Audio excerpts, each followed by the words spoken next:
नमस्कार। MA final के संस्कृत व्याकरण एवं निबंध इस पंचम प्रश्न पत्र में आपका हार्दिक स्वागत है। यहाँ हम लघु सिद्धांत कौमुदी के अंतर्गत पढ़े जाने वाले स्त्री प्रत्यय प्रकरण का अध्ययन करेंगे। मैं डॉक्टर उज्ज्वल गोस्वामी राजकीय डूंगर महाविद्यालय बीकानेर में कार्यरत हूँ। इस प्रकरण में आपका पुनः हार्दिक अभिनंदन, स्वागत।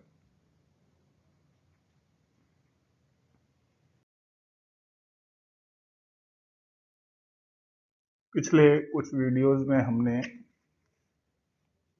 स्त्री प्रत्यय के कुछ सूत्रों का अवलोकन किया था। यहाँ हम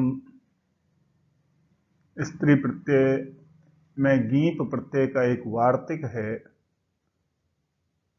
इस वार्तिक के द्वारा बनने वाले स्त्री प्रत्ययांत पदों की रूप सिद्धि देखेंगे।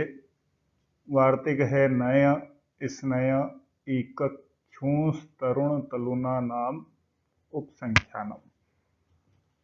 यदि इसका अर्थ देखें तो यह वार्तिक 6 प्रातिपदिकों से स्त्रीत्व की विवक्षा में गीप प्रत्यय कहता है। नए प्रत्ययांत, स्नय प्रत्ययांत, ईकक प्रत्ययांत और ख्यून प्रत्ययांत प्रातिपदिकों से तथा तरुण और तलुन प्रातिपदिकों से स्त्रीत्व की विवक्षा में गीप प्रत्यय हो। अब यहाँ यदि हम शब्द देखें, नए प्रत्यय से तद्धित में एक शब्द बनता है स्त्रैणः और पौंसनः। स्नय प्रत्यय से पौंसनः शब्द बनता है और स्त्रैणः शब्द बनता है नए प्रत्यय से। इन दो प्रत्ययांत शब्दों से स्त्रीत्व की विवक्षा में स्त्रैणी और पौंसनी पद बनते हैं। यदि इनका अलौकिक विग्रह करें तो स्त्रीषु भवः अथवा स्त्र्यः अपत्यम।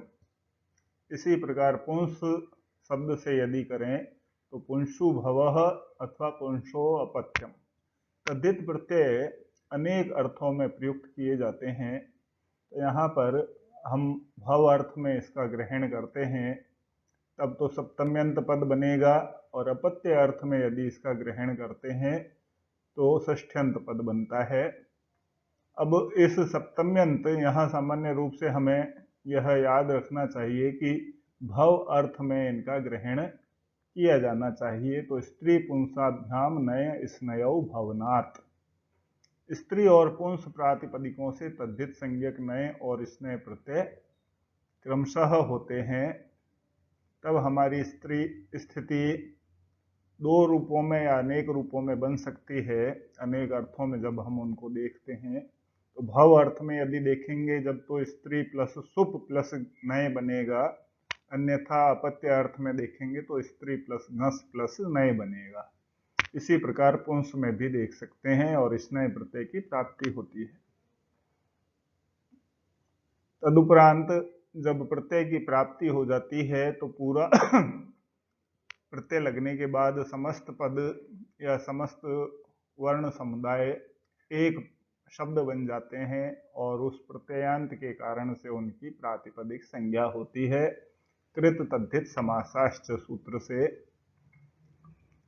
तो इस कृत तद्धित समासाश्च सूत्र से स्त्री प्लस घस प्लस नय अथवा पुंस प्लस घस प्लस स्नय की प्रातिपदिक संज्ञा होती है। प्रातिपदिक में जो भी सुप विभक्ति होती है उस सुप विभक्ति का लुक होता है सुपो धातु प्रातिपदिकयोः सूत्र से। प्रातिपदिकयोः धातयोः प्रातिपदिकयोः, धातु अथवा प्रातिपदिक के सुप का लुक होता है। तो यहाँ जो गस अथवा सुप विभक्ति थी उसका लुक हुआ, तब स्त्री नय बना और पुंस स्नय बना। हलंत्यम सूत्र से प्रत्यय के अंतिम हल वर्ण यकार की इत संज्ञा हो जाती है। तो जब हमारा प्रत्यय सुप विभक्ति का लुक करके जो प्रत्यय बचता है उस प्रत्यय में जो भी कार्य किए जाने हैं उन कार्यों को सर्वप्रथम हम करते हैं। तो हम देखते हैं कि प्रत्यय के अंत में हल वर्ण है तो अंतिम हल वर्ण की नित्य इत संज्ञा का विधान हलंत्यम सूत्र द्वारा बताया गया है।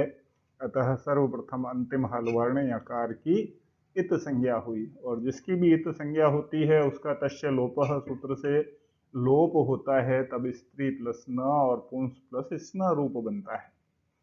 अब चूंकि नए प्रत्यय और स्नेह प्रत्यय नियत प्रत्यय हैं, तो तद्धित में तद्धितेषु चामादे, तद्धितेषु यानी तद्धित प्रत्ययों के परे रहने पर अचाम आदेह, आदि अच को वृद्धि आदेश होता है नियत यानित प्रत्यय परे होने पर। तो यहाँ नियत नय और स्नेह प्रत्यय परे है, अतः स्त्री और पुंस के आदि अच ई और ऊ को वृद्धि आदेश हुआ, तो ई को अई वृद्धि होता है, तब स्त्रैन और पुंस के ऊ को अवृद्धि होता है, तब पौंस प्लस स्न बनता है। अब पहले हम स्त्रैन की के द्वारा जो पद बनना है उसके बारे में बात करें। यहाँ थोड़ा भिन्नता है सूत्रों में। अतः पहले स्नेह की यदि स्त्रैन के आगे की प्रक्रिया देखें तो अट कुपवांग नुम व्यवा ये थी। अट प्रत्ययांत से परे नकार को नकार आदेश बताता है। तो अट प्रत्ययांत आई है यहाँ पर, उससे परे नकार है, तो उस नकार को नकार आदेश हुआ, तब स्त्रैण यह तद्धितांत शब्द बनता है। इसी प्रकार पौंस प्लस स्नेह को देखें तो पौंस में हलो अनंतरा संयोग से पौंस के सकार और स्नेह के सकार दोनों सकारों की संयोग संज्ञा होती है, और हलो अनंतरा संयोग के बाद संयोग संज्ञक का संयोगांतस्य लोपः से लोप होता है। जो संयोग संज्ञक होते हैं उनमें अंतिम संयोग का लोप होता है, तो स्न का जो सकार है उसका लोप हो जाता है, जब तब पौंसन शब्द बनता है। ये दोनों तद्धितांत के स्त्रैण और पौंसन दो तद्धितांत शब्द जो प्रत्यय प्राप्त होता है उस प्रत्यय में क्या क्या कार्य किए जाने हैं। तो गीत प्रत्यय में यदि हम देखें तो अंतिम हल वर्ण पकार है। हलंत्यम सूत्र हमें नित्य बताता है कि अंतिम हल वर्ण की नित्य इत संज्ञा होती है, अतः हलंत्यम सूत्र से अंतिम हल वर्ण पकार की इत संज्ञा हुई। और तस्य लोपः सूत्र नित्य इत संज्ञक का लोप करता है, तो इत संज्ञक जो पकार की इत संज्ञा हुई थी उसका तस्य लोपः से लोप हो जाता है, तब हमारी स्थिति बचती है स्त्रैण प्लस गी या पौंसन प्लस गी। अब गी प्रत्यय को यदि देखें तो प्रत्यय के आदि में क वर्ग का वर्ण गकार है, अतः लशक तद्धित एक सूत्र जो पीछे हम 12वीं से पढ़ते आए हैं, वह प्रत्यय के आदि में स्थित ल, श अथवा क वर्ग, ये तीनों यदि प्रत्यय के आदि में हों तो उनकी इत संज्ञा होती है। तो यहाँ गकार क वर्ग का वर्ण है, अतः गकार की इत संज्ञा हुई, तस्य लोप से उसका लोप हुआ, तब स्त्रैण प्लस ई और पौंसन प्लस ई बना। अब ईकार परे होने के कारण भसंज्ञक टी का लोप विधान होता है यश्येति च सूत्र से। यश्येति च सूत्र कहता है कि ईकार परे होने पर या तद्धित प्रत्यय परे होने पर भसंज्ञक टी का लोप होता है। यहाँ ध्यान रखने की बात है, भय संज्ञा और टी संज्ञा ये दोनों ही प्रत्येक प्रतियोगी परीक्षाओं में व्याकरण का जहाँ भी पोर्शन होगा इनकी जानकारी होना बहुत आवश्यक है। भ संज्ञा का यदि सूत्र हम स्मरण करें तो यची भम, यकार अथवा अच परे होने पर पूर्व वर्ण समुदाय की भ संज्ञा होती है। यहाँ यदि हम देखें स्त्रैण प्लस ई में, तो ई अच है, तो इससे पूर्व वर्ण समुदाय है स्त्रैण और पौंसन, तो इनकी भ संज्ञा होती है। और टी संज्ञा की यदि हम बात करें तो अचो इत्यादि टी सूत्र से अंतिम अच, अचों में जो अंतिम अच होता है उसकी टी संज्ञा होती है।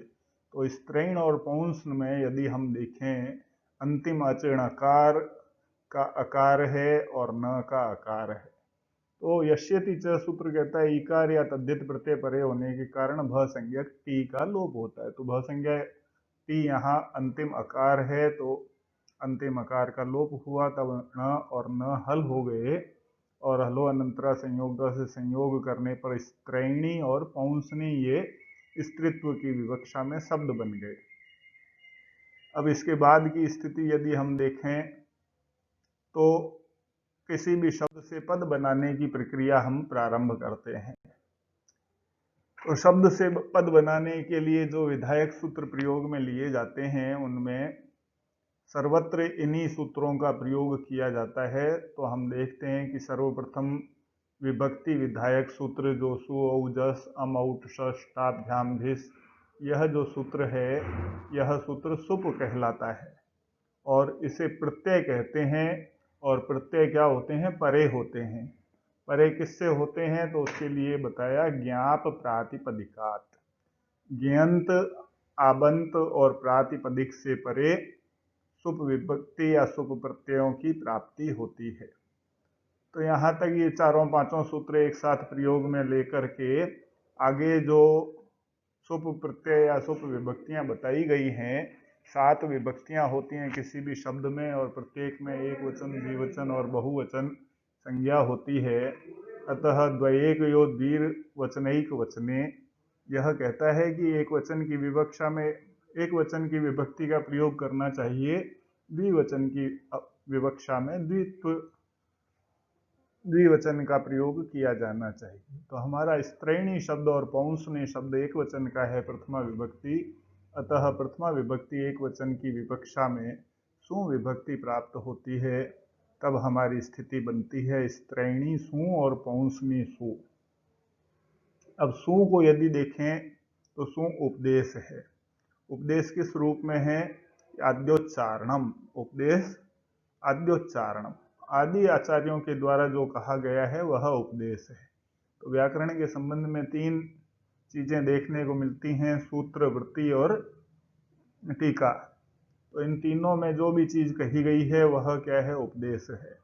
तो उपदेशेज अनुनासिक ये तो सूत्र कहता है कि उपदेश में स्थित अनुनासिक अच यदि होता है तो उस अनुनासिक अच की इत संज्ञा होती है। तो हमारा उपदेश है सु में अनुनासिक अच है ऊ की यहाँ पर इत संज्ञा हो जाती है, तस्य लोप से उसका लोप हो जाता है। तब स्त्रैणी स और पौंसनी स हल सकार शेष रहता है।